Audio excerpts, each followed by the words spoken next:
ಇತ್ತೀಚಿನ ಸಂಚಿಕೆಗಳನ್ನು ಜಾಹೀರಾತಿನ ಕಿರಿಕಿರಿ ಇಲ್ಲದೆ ನೋಡಿ.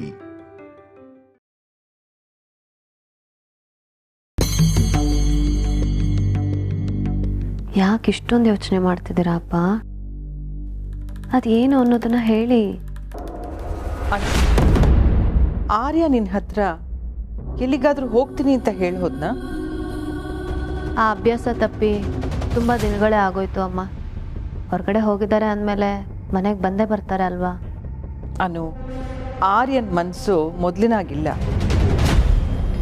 ಅದು ಅಲ್ಲದೆ ಕೇಶವ ಇಲ್ಲದೆ ಅವನು ತುಂಬ ಒದ್ದಾಡ್ತಾ ಇದ್ದಾನೆ. ಅದನ್ನು ನಾನು ಗಮನಿಸಿದ್ದೀನಿ. ಎಷ್ಟು ದಿನ ನನ್ನ ಮಗಳು ಎಲ್ಲ ಭಾರನೂ ಹೊತ್ಕೊಂಡಿದ್ದಾಯ್ತು. ಇನ್ಮೇಲೆ ಆಗಲ್ಲ. ಅವಳು ಬಸರಿ.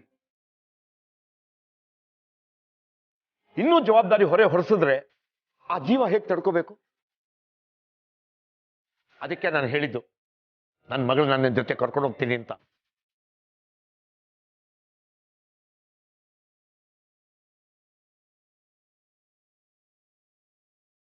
ಸುಬ್ಬವ್ರೆ, ಸಮಾಧಾನ ಮಾಡ್ಕೊಳ್ಳಿ.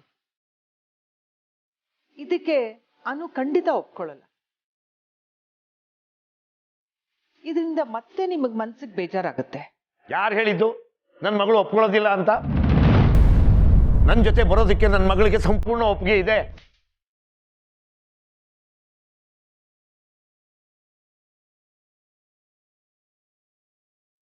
ಅಪ್ಪ, ಏನು ಹೇಳ್ತಿದ್ದೀರಾ ನೀವು? ನಾನು ಯಾವಾಗ ಹೇಳ್ದೆ? ನಿನ್ನ ಅಪ್ಪ ಆಗಿ ನಾನು ಹೇಳ್ತಾ ಇದ್ದೀನಿ. ನೀನು ಈ ಮನೆಯವರಿಂದ, ಅಳಿಯನರಿಂದ, ಎಲ್ಲರಿಂದ ಬಿಡುಗಡೆ ಆಗಿ ನನ್ನ ಜೊತೆ ಬರ್ತಿದ್ಯಾ ಅಷ್ಟೇ.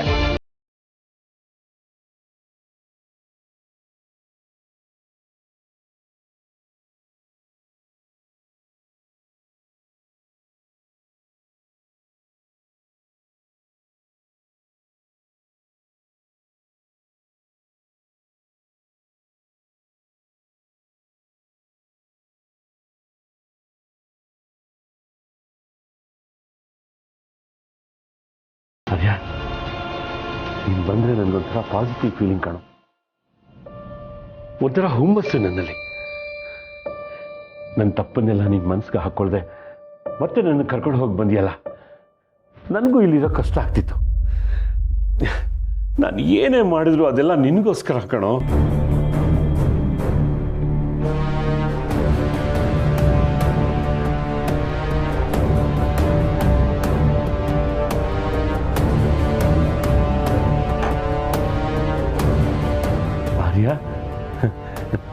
ನಡಿ ಹೊರಡೋಣ. ಬಾ ಕೂತ್ಕೋ. ಅಲ್ಲ, ಕೂತ್ಕೋ.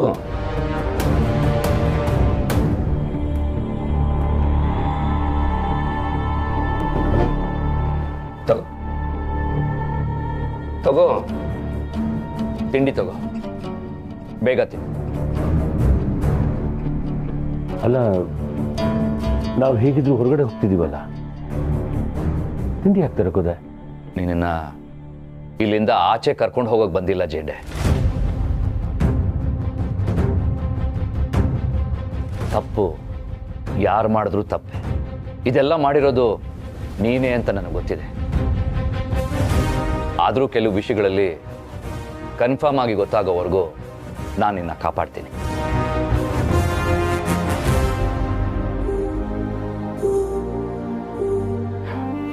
ಮುಂದೇನು ಕಾಪಾಡೋದು ನನ್ನ ಕರ್ತವ್ಯ. ಆದರೆ ನೀನೀಗ ಮನೆಯವ್ರ ದೃಷ್ಟಿಯಲ್ಲಿ ತಪ್ಪಿತಸ್ಥ. ನಾನು ನಿನ್ನ ಹಾಗೆ ಟ್ರೀಟ್ ಮಾಡಬೇಕಾಗತ್ತೆ. ಆರ್ಯ, ಯಾಕೋ ಹೀಗೆಲ್ಲ ಮಾತಾಡ್ತಿದ್ಯಾ? ನಾನು ಅದೆಲ್ಲ ಮಾಡಿದ್ದು ನಿನಗೋಸ್ಕರನೇ. ನೋಡು, ಪ್ರಪಂಚ ನನ್ನನ್ನು ತಪ್ಪಿತಸ್ಥನ ಹಾಗೆ ನೋಡ್ಲಿ, ಕೊಲೆಗಾರ ಅಂತ ಕರೀಲಿ, ನನಗೇನು ಆಗಬೇಕಾಗಿಲ್ಲ. ಆದರೆ ನೀನು ದಯವಿಟ್ಟು ಬೇಡ, ನನಗೆ ಈ ಶಿಕ್ಷೆ ಕೊಡಬೇಡ ಆರ್ಯ. ನನಗೆ ಈ ಶಿಕ್ಷೆ ಕೊಡಬೇಡ. ಇಲ್ಲ, ಇದು ನೀನು ನನಗೆ ಕೊಡ್ತಿರೋ ಶಿಕ್ಷೆ. ನನ್ನಿಂದಾಗಿ ಅನು, ಅಮ್ಮ ಎಲ್ಲರೂ ಅನುಭವಿಸ್ತಿರೋ ಶಿಕ್ಷೆ. ಇಲ್ಲ ಆರ್ಯ, ಇದೆಲ್ಲ ಅವಳಿಂದ ಆಗಿದ್ದು. ಅನು, ಜೇಂಡೆ ನಿಲ್ಸು. ಆರ್ಯ ಅವಳು ಬಂದ ಮೇಲೆ ನಿನ್ನ ಮಧ್ಯೆ ಮನಸ್ತಾಪಗಳು ಶುರುವಾಗಿದ್ದು. ಇಲ್ಲ, ಅನ್ನೋದೇನು ತಪ್ಪಿಲ್ಲ. ಈಗಲೂ ಅವಳು ನನ್ನ ಮತ್ತೆ ಅವಳ ಮಧ್ಯೆ ನಡೆದಿದ್ದನ್ನೆಲ್ಲ ನನಗೆ ಅರ್ಥ ಮಾಡಿಸೋದಕ್ಕೆ ಎಷ್ಟು ಒದ್ದಾಡ್ತಿದ್ದಾಳೆ ಗೊತ್ತಾ? ನಿನಗೆ ಅನ್ನೋದಕ್ಕೆ ಅರ್ಥ ಆಗತ್ತೆ, ನನ್ನ ಕಾಳಜಿ ಮಾತ್ರ ಅರ್ಥ ಆಗ್ತಿಲ್ಲ ಅಲ್ವಾ? ಸಾಕು ನಿಲ್ಸು. ಬರೀ ಮಾತಲ್ಲೆಲ್ಲ ಸಂಬಂಧ ಇರೋದು. ನೀನಿಲ್ಲಿ ಒಂಟಿಯಾಗಿ ಶಿಕ್ಷೆ ಅನುಭವಿಸ್ತಿರ್ಬೇಕಾದ್ರೆ ನಾನಲ್ಲಿ ಸಂಸಾರದ ಸುಖದಲ್ಲಿ ಹೇಗಿರ್ಲಿ ಜೇಂಡೆ? ಇನ್ನ 108 ಕನಸುಗಳನ್ನ ಕಟ್ಕೊಂಡಿರೋ ಅನುಗೆ ಇದನ್ನೆಲ್ಲ ಹೇಗೆ ಹೇಳಲಿ? ನಿನ್ನನ್ನು ಇಲ್ಲಿ ಕೂಡ ಹಾಕಿದ್ದೀನಿ ಅಂತ ನಿನಗೆ ಬೇಜಾರು ಅಲ್ವಾ? ಆದ್ರೆ ಶಿಕ್ಷೆ ಅನುಭವಿಸ್ತಾ ಇರೋದು ನೀನು ಮಾತ್ರ ಅಲ್ಲ, ನಾನು ಶಿಕ್ಷೆ ಅನುಭವಿಸ್ತಾ ಇದ್ದೀನಿ. ನೀನು ಈ ಕೋಣೆಯಲ್ಲಿ ಒಂಟಿಯಾಗಿದೆಯಾ, ಬಂದಿ ಆಗಿದೆಯಾ? ನಾನು ನನ್ನ ಜೀವನದಲ್ಲೇ ಬಂದಿ ಆಗೋಗಿದ್ದೀನಿ ಜೇಂಡೆ. ನಿನ್ನ ಹಾಗೆ ನಾನು ಪಂಜರದಲ್ಲಿದ್ದೀನಿ. ನಿನಗಿಲ್ಲಿಂದ ಯಾವಾಗ ಬಿಡುಗಡೆ ಸಿಗುತ್ತೋ ನನಗೂ ಆವಾಗಲೇ ಬಿಡುಗಡೆ ಸಿಗೋದು. ಮತ್ತೀಗಲೇ ನನ್ನ ಇಲ್ಲಿಂದ ಕರ್ಕೊಂಡು ಹೋಗ್ಬಿಡು. ನೀನ್ ಇಲ್ಲಿಂದ ಹೊರಗೆ ಬಂದ್ರೆ ಮತ್ತೆ ನಮ್ಮ ಬದುಕಲ್ಲಿ ಬರ್ತೀಯ. ಅದು ಮನೆಯವ್ರಿಗೆ ಯಾರಿಗೂ ಇಷ್ಟ ಆಗಲ್ಲ. ನೀನ್ ಮಾಡಿರೋ ತಪ್ಪಿಗೆ ಜೈಲ್ಗೆ ಹೋದ್ರೂ ಆಶ್ಚರ್ಯ ಇಲ್ಲ.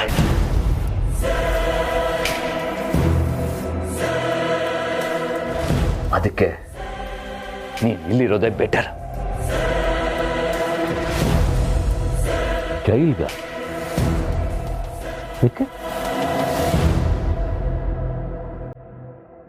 ರಾಜನಂದಿನಿನ ಕೊಂದಿರೋದಕ್ಕೆ.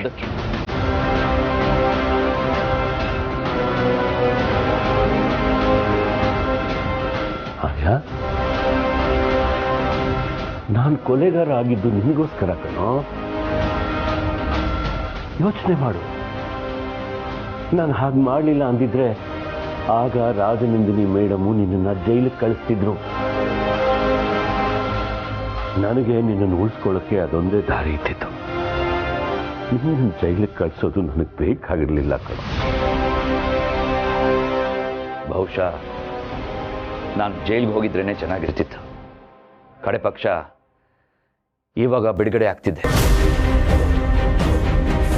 ಹೋಗ್ಲಿ ಬಿಡು, ನಾನು ರಾಜನಂದಿನಿನ ಕಳ್ಕೊಂಡಾಗ ನಿನ್ನ ಕಾಪಾಡಿದ್ದೀನಿ, ಈಗಲೂ ಕಾಪಾಡ್ತಿದ್ದೀನಿ ಅಷ್ಟೇ. ಹೋದ ಜನ್ಮದಲ್ಲೇ ನಿನಗೆ ಭಯ ಪಡಲಿಲ್ಲ, ಇನ್ನು ಇದು ಮರು ಹುಟ್ಟು. ಧೈರ್ಯ 2ರಷ್ಟಿದೆ. ಮರು ಹುಟ್ಟು ಮರು ಸಾವುಗೂ ಕಾರಣ ಆಗ್ಬೋದು, ನೆನ್ಪಿರ್ಲಿ. ಅದು ಯಾರು ಸಾವು ಅನ್ನೋದು ನನಗೆ ಗೊತ್ತಿದೆ ಜೆಂಡೆ. ಸ್ವಲ್ಪ ದೂರ ಅಷ್ಟೇ. ನಿನ್ ಭವಿಷ್ಯನ ನೀನ್ ನೋಡ್ಕೋಬೇಕಾಗತ್ತೆ. ಆದ್ರೆ ಆರ್ಯ, ನೀನು ರಾಜನಂದಿನಿ ಅವ್ರನ್ನ ಕಳ್ಕೊಂಡಿಲ್ಲ. ಅವ್ರು ನಿನ್ ಜೊತೆಲೇ ಇದಾರಲ್ಲ. ನಿನ್ಗೆ ಅವತ್ತೇ ಹೇಳಿದ್ದೆ, ಈ ಅನುನೇ ರಾಜನಂದಿನಿ ಅಂತ.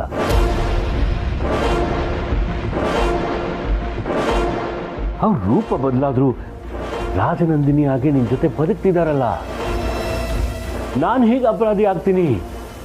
ನಾನು ಅಪರಾಧಿ ಅಲ್ಲ ಕಣೋ, ನಾನು ನಿರಪರಾಧಿ. ರಾಜನಂದಿನಿ ನಿನ್ ಜೊತೆಲೇ ಇದ್ದಾಳೆ, ಆ ಮನೇಲಿ, ನಿನ್ನ ರಾಜನಂದಿನಿ ವಿಲಾಸದಲ್ಲಿ. ಸ್ಟಾಪ್ ದಿಸ್ ನಾನ್ಸೆನ್ಸ್ ಜೆಂಡೆ. ಇದೆಲ್ಲ ಕಟ್ಟುಕತೆ. ನಾನು ನನ್ನ ರಾಜನಂದಿನಿನ ಯಾವತ್ತೋ ಕಳ್ಕೊಂಡಾಯ್ತು. ಸತ್ತವರು ಮತ್ತೆ ಹುಟ್ಟಬಾರದು ಅಂದ್ರೆ don't try to fool me. ಇವಳು ನನ್ನನ್ನು ಕಮಲಮ್ಮನ ವಟಾರದ ಮುಗ್ಧ ಅನ್ನೋ ಅವಳಿಗೆ ರಾಜನಂದಿನಿ ಅನ್ನೋ ಭ್ರಮೆನ ಹುಟ್ಟಿಸಿ ಏನೇನು ಮಾಡಕ್ ಹೊರಟಿದ್ದಾರೋ ನಾನು ನೋಡ್ತೀನಿ. ಇಲ್ಲ ಆರ್ಯ, ಇಲ್ಲಿರೋ ಅನುನೇ ನಿನ್ನ ರಾಜನಂದಿನಿ. ಸಾಕು ನಿಲ್ಸು. ನನ್ನ ತಲೆ ತಿನ್ಬೇಡ. ಕೂತ್ಕೋ. ತಿಂಡಿ ತಿನ್ನು. ಆರ್ಯ, ನಾನು ಬರ್ತೀನಿ ಕಣೋ. ಆರ್ಯ.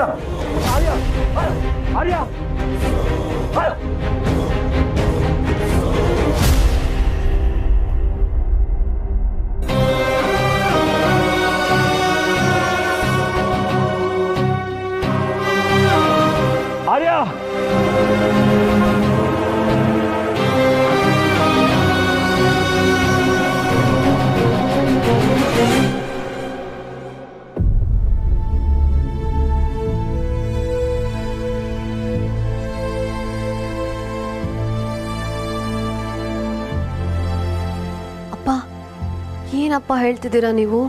ನಾನು ಯಾಕೆ ಇವ್ರನ್ನೆಲ್ಲ ಬಿಟ್ಟು ಬರಬೇಕು? ಯಾಕೆ ಏನು ಅಂತ ಕೇಳಬೇಡ. ನನ್ನ ಮಗಳು ಅನ್ನೋ ಅಧಿಕಾರದ ಮೇಲೆ ಹೇಳ್ತಾ ಇದ್ದೀನಿ. ನಾನು ಹೇಳಿದ ಮಾತನ್ನ ನೀನು ಕೇಳಬೇಕಷ್ಟೇ.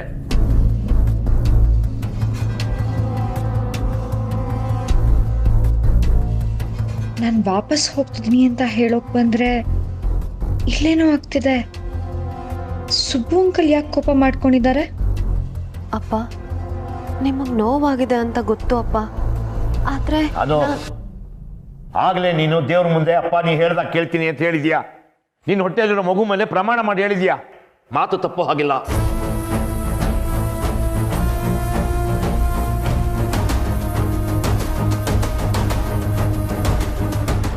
ಇಷ್ಟು ದಿನ ಸೋತಿದ್ದು ಸಾಕಾಗಿದೆ ಮಗಳೇ. ಬದುಕಿನ ತಕ್ಕಡಿ ಸರಿಯಾಗಿ ತೂಗಬೇಕು ಅಂತಂದ್ರೆ ಒಂದರಲ್ಲಿ ಪ್ರೀತಿ, ಇನ್ನೊಂದರಲ್ಲಿ ಹಣೆ ಬರ, ಎರಡು ಸಮವಾಗಿ ತೂಗಬೇಕು. ಆದರೆ ಇಲ್ಲಿ ಯಾವುದು ಸರಿ ಇಲ್ಲ. ನೀನು ನೆಮ್ಮದಿಯಾಗಿರ್ಬೇಕು. ಅದಕ್ಕೆ ನಾನು ಏನು ಬೇಕಾದರೂ ಮಾಡ್ತೀನಿ. ಅಪ್ಪ, ನೋಡು, ನೀನು ಬಸರಿ, ಈ ಮನೆಯಲ್ಲಿ ಯಾರಿಗಾದ್ರೂ ಕಾಳಜಿ ಇದೆಯಾ?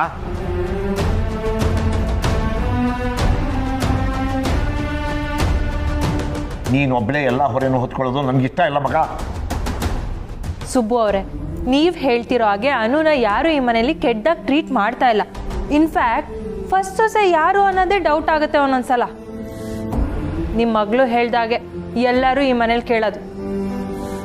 ಅಷ್ಟೇ ಅಲ್ಲದೆ ಅನುಗೆ ಸುಮ್ಮನೆ ಸ್ಟ್ರೆಸ್ ತಗೋಬೇಡ ಅಂದರೆ ಅವಳೇನು ನಮ್ಮ ಮಾತು ಕೇಳ್ತಾಳ? ಅವಳ ಡಿಸಿಷನ್ನೇ final. Please you don't stop me. ಅವ್ರು ಹೇಳ್ತಿರೋ ಹಾಗೆ ನಾವೇನು ಮಾಡಿದ್ದೀವಿ? ಶಂಸಿ, ನಾನು ಇವತ್ತು ನಡೆದಿದ್ದ ವಿಷಯದ ಬಗ್ಗೆ ಮಾತಾಡ್ತಾ ಇಲ್ಲ, ಅಥವಾ ಇಷ್ಟು ದೊಡ್ಡ ನಿರ್ಧಾರ ತಗೋತಾ ಇಲ್ಲ. ನನ್ನ ಮಗಳು ಮದುವೆ ಆಗಿ ಈ ಮನೆಗೆ ಬಂದಾಗಿದ್ದ ಒಂದಲ್ಲ ಒಂದು ಅನುಭವಿಸ್ತಾನೆ ಇದ್ದಾಳೆ. ಇನ್ಯಾವಾಗ ಅವಳು ನೆಮ್ಮದಿಯಾಗಿರೋದು? ಇವಳು ಇನ್ನೂ ಚಿಕ್ಕ ಹುಡುಗಿ, ಜೀವನ ತುಂಬಾ ದೊಡ್ಡದು. ಅದನ್ನ ಇಲ್ಲೇ ಮುಗಿಸ್ಕೊಳ್ಳೋದಕ್ಕೆ ನಾನು ಬಿಡೋದಿಲ್ಲ.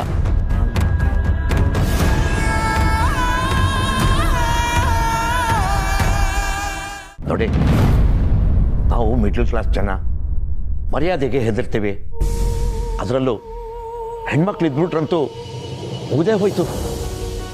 ಮದುವೆ ಮಾಡಿಕೊಟ್ಮೇಲೆ ಮಗಳಿಗೆ ಹೇಳಿರ್ತೀವಿ, ಯಾವುದೇ ಕಾರಣಕ್ಕೂ ಗಂಡನ ಮನೆಯಿಂದ ಜಗಳ ಮಾಡಿಕೊಂಡು ಮನೆಗೆ ಬರಬೇಡ ಅಂತ ತಾಕೀತು ಮಾಡಿರ್ತೀವಿ. ಮದುವೆ ಆದಮೇಲೆ ಮಗಳು ಮನೆಗೆ ಒಬ್ಬಳೇ ಬಂದರೆ ಒಂದು ಲೋಟ ನೀರು ಕುಡ್ದೆ ಬಾಗಿಲ ಕಡೆ ಮುಖ ಮಾಡಿ, ಎಲ್ಲಿ ನಿನ್ನ ಗಂಡ, ಒಬ್ಬಳೇ ಯಾಕೆ ಬಂದೆ, ಜಗಳ ಮಾಡ್ಕೊಂಬಂದ್ಯಾ? ಹೀಗೆಲ್ಲ ನೂರಾರು ಪ್ರಶ್ನೆ ಕೇಳಿ ನಮ್ಮನೆ ಮಗಳನ್ನೇ ಅತಿಥಿಯನ್ನಾಗಿ ಮಾಡ್ಬಿಡ್ತೀವಿ.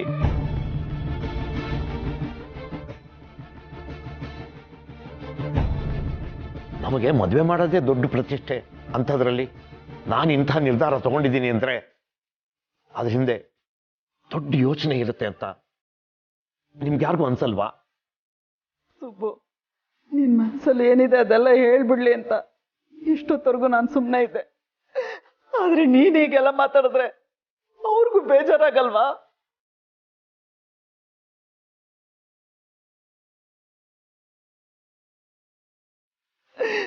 ಬೇಡ ಸುಬ್ಬು.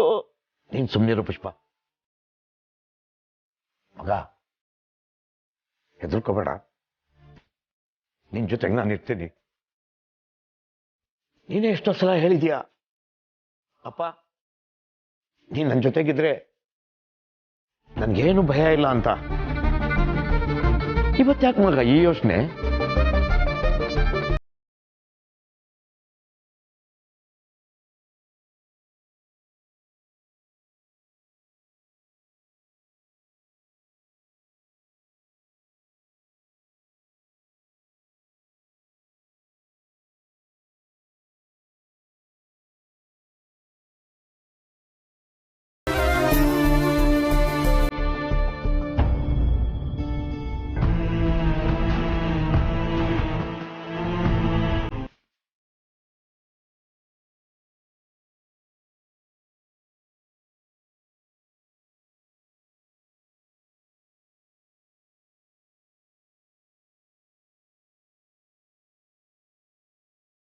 ಇವ್ರನ್ನ ಯಾಕೆ ನನ್ನ ಮುಂದೆ ಬರೋ ಹಾಗೆ ಮಾಡ್ತೀಯಾ? ನನಗೆ ಇವರು ಆರ್ಯವರ್ಧನ್ ಅಂತ ಗೊತ್ತಿದ್ರು ವಿಶು ಅಂತ ನನ್ನ ಕಣ್ಣು ಪದೇ ಪದೇ ಇವ್ರನ್ನೇ ನೋಡುತ್ತೆ. ಇದು ನನಗೆ ಅಭ್ಯಾಸ ಆಗೋಕ್ಕೂ ಮೊದಲು ನಾನಿಲ್ಲಿಂದ ಹೊರಟ್ಬಿಡ್ಬೇಕು.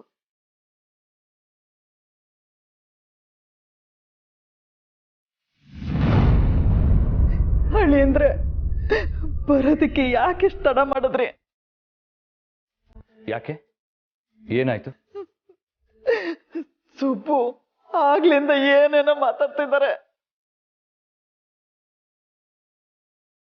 ಎಸ್ ಬ್ರೋ, ಇಲ್ಲ ಸುಬ್ಬು ಅವರು ಅನುನ ಅವ್ರ ಮನೆಗೆ ಕರ್ಕೊಂಡು ಹೋಗ್ಬೇಕು ಅಂತಿದ್ದಾರೆ. ನಾವ್ ಎಷ್ಟೇ ಹೇಳಿದ್ರು ಅವ್ರು ಕನ್ವಿನ್ಸ್ ಆಗ್ತಿಲ್ಲ.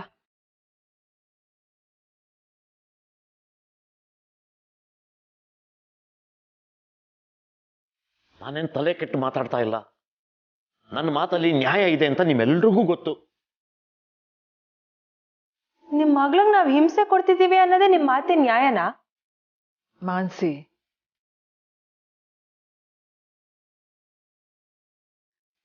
ಅಳಿಂದ್ರೆ ಅನುಗೆ ಈ ಮನೇಲಿ ನೆಮ್ಮದಿ ಇಲ್ಲ ಅಂತ ತಿಳ್ಕೊಂಡು ಇಲ್ಲಿಂದ ಕರ್ಕೊಂಡು ಹೋಗ್ಬೇಕು ಅಂತಿದ್ದಾರೆ.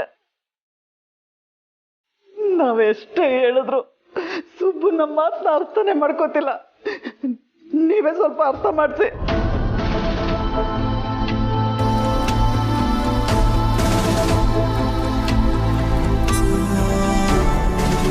ಒಬ್ಬ ತಾಯಿ ತನ್ನ ಮಗಳನ್ನ ಜವಾಬ್ದಾರಿ ಮರ್ಯಾದೆ ಅನ್ನೋ ರೂಪದಲ್ಲಿ ಬೆಳೆಸಿದ್ರೆ, ತಂದೆ ಮಗಳಲ್ಲಿ ಅವನು ಉಸಿರಿಟ್ಟು ತನ್ನ ಕನಸಿನ ರೂಪವಾಗಿ ಬೆಳೆಸ್ತಾನೆ.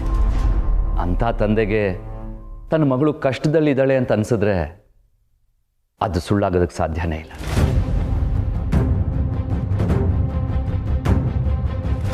ಅಂದ್ರೆ ಏನ್ ಹೇಳ್ತಿದ್ದೀರಾ?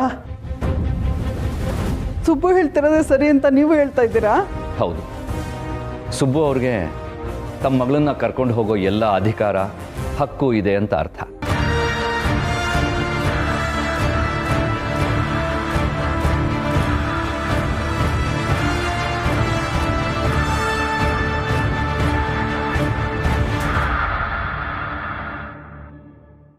Bro-in-law, what are you saying? ನಿಜಾನೇ ಹೇಳ್ತಾ ಇದ್ದೀನಿ ಅತ್ತಿಗೆ. ಇಷ್ಟಕ್ಕೂ ನನಗೂ ಅನುಗೆ ಮದುವೆ ಆಗಿದೆ ಅನ್ನೋದೇ ನನಗೆ ಗ್ಯಾರಂಟಿ ಇಲ್ಲ. ಹೀಗಿರುವಾಗ ಅನುನ ನನ್ನ ಜೊತೆಲಿರುವಂತ ನಾನು ಹೇಗೆ ಹೇಳಲಿ? ಅದು ತಪ್ಪಾಗತ್ತೆ. ಸುಬ್ಬು ಅವರೇ, ಅನು ನಿಮ್ಮ ಮಗಳು ಎಲ್ಲಿ ನೆಮ್ಮದಿಯಾಗಿರ್ತಾಳೋ ಅದೇ ಅವಳ ಮನೆ. ನಿಮ್ಮ ಮಗಳ ಬಗ್ಗೆ ನೀವು ತಗೊಂಡಿರೋ ನಿರ್ಧಾರದ ಬಗ್ಗೆ ನನಗೆ ಗೌರವ ಇದೆ. ಇಷ್ಟಕ್ಕೂ ನಿಮ್ಮ ನಿರ್ಧಾರನ ಬದಲಾಯಿಸೋದಕ್ಕೆ ನಾನು ಯಾರು?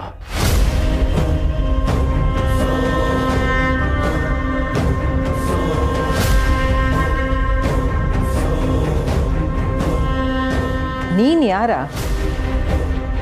ಅನು ಅಂತ ಹಂಬಲಿಸ್ತಿದ್ದೆ.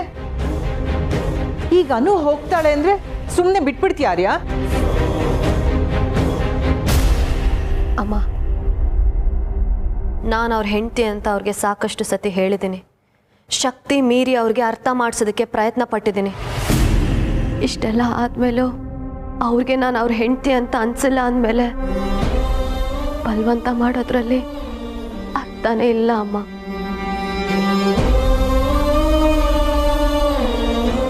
ಅದು ಆರ್ಯ ಸರ್ಗೆ ಕ್ರಮೇಣವಾಗಿ ಹರ್ಟ್ ಮಾಡ್ತಾನೆ ಹೋಗುತ್ತೆ.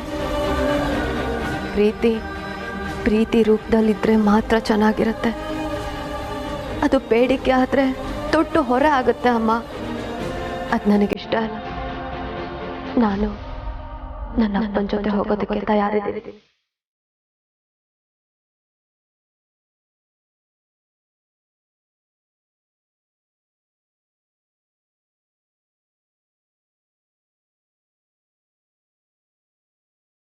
ಆದರೆ ನನ್ನವ್ರು ನನ್ನನ್ನು ಒಂದು ಸತಿ ತಡೆದ್ರೆ ನಾನು ಮಾತು ತಪ್ಪಿದ ಮಗಳಾಗಬೇಕಾಗತ್ತೆ. ಅದಕ್ಕೆ ನಿಮ್ಮ ಹತ್ರ ಈಗಲೇ ಕ್ಷಮೆ ಕೇಳ್ತಾ ಇದ್ದೀನಿ. ನೀನ್ ಯಾಕೆ ಕ್ಷಮೆ ಕೇಳ್ತೀಯ? ನಿನ್ ಗಂಡ ಏನ್ ಹೇಳ್ತಾರೋ ಅದ್ ಕೇಳೋದೆ ನಿನ್ ಧರ್ಮ.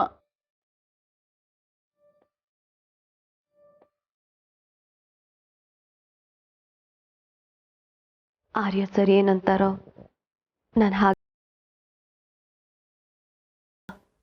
ಎಲ್ಲ ಅವ್ರ ಮಾತಿನ ಮೇಲೆ ನಿರ್ಧಾರ ನಿಂತಿದೆ.